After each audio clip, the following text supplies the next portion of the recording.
Right now, in your head, without moving your lips, say your name. You just heard something. A voice. Your voice. The same inflection, the same accent, the same tone you would use if you introduced yourself to a stranger. You have assumed your entire life that everyone has this, that every person walking past you on the street has a narrator inside their skull, running the same quiet commentary you do. But somewhere between 5 and 10% of people don't. No voice. No interior soundtrack, no small private version of themselves rehearsing a grocery list or running through what they should have said at dinner last night. They cannot do what you just did. They have never been able to. And the strangest part is, until recently, they did not know they were different. Neither did you. For most of the last century, the question of what was actually happening inside your head was treated as unanswerable. You could only ask people, and people, it turns out, are terrible at describing their own thoughts. Then, in the 1970s, a young psychologist named Russell Hurlburt walked into a laboratory at the University of Nevada, Las Vegas, and tried something different.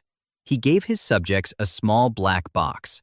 They clipped it to their belt and wore it through normal life, driving, cooking, showering, mid-conversation. The box would beep at random moments, and the instant it did, they had to freeze and write down exactly what was in their head the millisecond before the sound. Not what they thought was usually happening. Not what they imagined their thoughts looked like. The actual content of the last fraction of a second, captured before they had time to narrate it. He called it descriptive experience sampling. For 5 decades, Hurlburt collected these snapshots, tens of thousands of them, from hundreds of subjects. And what he found contradicted almost everything common sense suggested. The voice in your head, the one you assume runs constantly, is not constant at all. Even in people who report a rich inner monologue, inner speech only appears in about 1 out of every 4 sampled moments. 3/4 of the time, something else is happening. Wordless images, pure feeling, a spatial sense of an idea, concepts that arrive fully formed with no language attached to them at all. The voice you think defines your thinking is actually the rarest part of it. But there was something stranger waiting in the data, because some of Hurlburt's subjects, when the beeper went off, kept reporting the same thing. No words, no voice, nothing being said in their head. Ever. Hurlburt began documenting people who, across thousands of randomly sampled moments, never once reported inner speech. Not while planning their day, not while doing arithmetic, not while reading a novel. Nothing. Now try this. Try to stop the voice in your head, just for 10 seconds. Try to think one thought, any thought, without it. Most of you can't. The people Hurlburt was documenting had never tried, because for them, there was never anything to stop.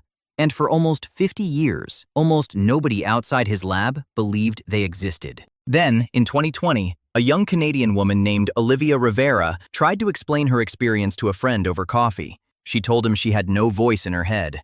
He refused to believe her. He went home and wrote an article about how the conversation had ruined his entire day. The clip went viral. Millions of people argued in the comments. Half were certain Olivia was lying, or confused, or simply did not understand the question. The other half were quietly horrified to realize that the people around them had been narrating their own lives, silently, all day long, for decades. Both sides had spent their entire lives assuming everyone else was just like them, and both sides were wrong. Because when researchers began asking the question more carefully, the picture didn't split cleanly into voice and no voice. It fractured into something much stranger.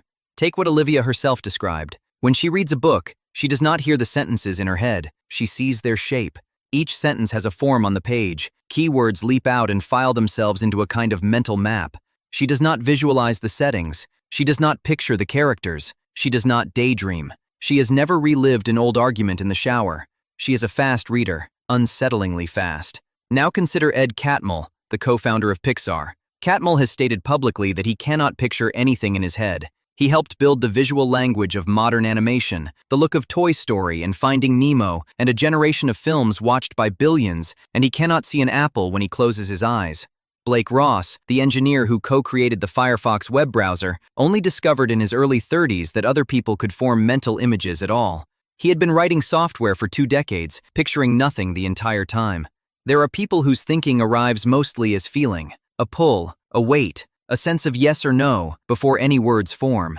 And there are people who think in pure spatial structure, who solve problems by mentally walking through them, the way you would walk through a house you grew up in. It is not one binary. It is not two modes, 5. And nobody is sure that's the final count. The obvious objection is that this cannot really be true. Surely you need language to think. Surely a person without inner speech cannot plan a career, or write a novel, or argue in court. But the evidence keeps making that objection look smaller. In 2015, a neurologist named Adam Zeman at the University of Exeter gave a name to people who cannot picture anything in their minds at all: aphantasia. By his research, roughly 2 to 4% of the human population sees absolutely nothing when they try to imagine an apple. Not a faint image, not a blurry suggestion, a complete absence. They are surgeons, architects, engineers, animators, the chief executives of major companies, and almost none of them realized they were different until somebody used the phrase, "picture this," and meant it literally. Now do this. Close your eyes for 1 second. Try to picture an apple. Open them.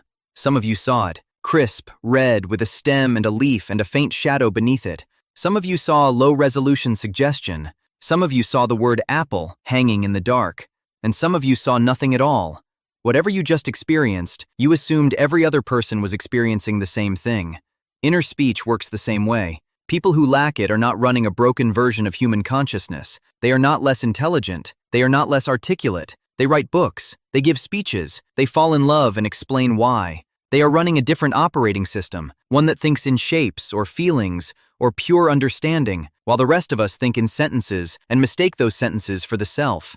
There is no test you can give a stranger to know which kind of mind they have. You can only ask. And the answer might be, "I don't know what you mean by that." But here is where the story turns. Because the most haunting theory about where inner speech actually comes from is not that it is the sound of your thinking, it is that it is the sound of someone else. In 1934, a Soviet psychologist named Lev Vygotsky published a book called Thinking and Speech that quietly changed the field. He had spent years watching small children. He noticed that very young children talk out loud to themselves while they do things. They narrate their own actions. They give themselves instructions. They scold themselves the way their parents scold them. As they grow, this private speech gets quieter. By the age of 7, it has gone almost completely silent. But Vygotsky argued that it does not actually disappear.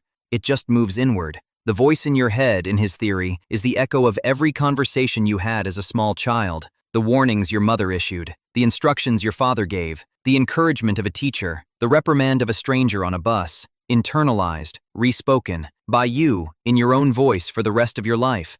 Modern brain imaging, much of it from a psychologist named Charles Fernyhough at Durham University, supports something like this. When you engage in inner dialogue, the regions of your brain that fire are the same regions that fire when you think about another person's perspective, as though, in the privacy of your own skull, you are still in conversation with somebody, someone else. You will never know what is happening inside another person's head, not really, not even the person you love most. They might be hearing every word you say in a voice that sounds like yours, looping it back to themselves before they answer. They might be processing your face into a shape they cannot describe in any language. They might be running a continuous monologue they cannot turn off. They might be living in a silence you cannot imagine. And the voice you have always thought of as you, the narrator who has accompanied you since you were a child, may not be yours either. It may be your mother, your father, a teacher whose name you have forgotten, a friend who moved away. It may be everyone you have ever loved, speaking back to you, forever. And tonight, when somebody you love is sitting across from you, the lights will be on inside their head, and you will never see the room.